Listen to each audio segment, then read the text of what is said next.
ഗോതമ്പെടുത്ത് അതിലേക്ക് അല്പം വെള്ളം ചേർത്ത് അത് കുഴച്ച് ആ കുഴക്കുന്നത് വരെ അള്ളാഹുവിന്റെ തിരുദൂതൻ അത് ശ്രദ്ധിക്കുന്നുണ്ട്. പിന്നീട് അല്പസമയം അവിടെ നിന്ന് മാറി തിരിച്ചകത്തേക്ക് കയറി വന്ന പ്രവാചകൻ സല്ലല്ലാഹു അലൈഹി വസല്ലമ കാണുന്നത് ആ കുഴച്ചു വെച്ച മാവിന്റെ അരികിൽ ഉറങ്ങിക്കിടക്കുന്ന ആയിഷ ബീവി റളിയല്ലാഹു അൻഹാനെ.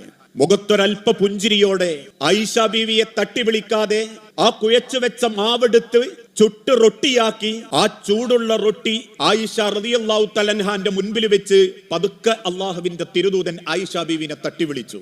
ഞെട്ടിപ്പിടഞ്ഞെഴുന്നേൽക്കുന്ന ആയിഷ റളിയല്ലാഹു തആല അൻഹ സങ്കടം കൊണ്ട് കണ്ണു നിറഞ്ഞു നിൽക്കുമ്പോ ആ ഒരു റൊട്ടിക്കഷണത്തിന്റെ ഒരു ഭാഗം മുറിച്ചെടുത്ത് ആയിഷ ബീവിയുടെ വായിലേക്ക് വെച്ചുകൊടുത്ത്, എനിക്ക് നിന്നെ അറിയില്ലേ ആയിഷ എന്ന് ചോദിക്കുന്നൊരു തിരിച്ചറിവുണ്ട്. അതാണ് മനുഷ്യരെ കുടുംബം. ഓരോന്നും ഓരോ മനസ്സിനനുസരിച്ച്, ചിന്തകൾക്കനുസരിച്ച് പരസ്പരം ബഹുമാനിക്കുന്ന കുടുംബം, ആദരിക്കുന്ന കുടുംബം. ലോകത്തിന്റെ പ്രവാചകൻ സല്ലല്ലാഹു അലൈഹി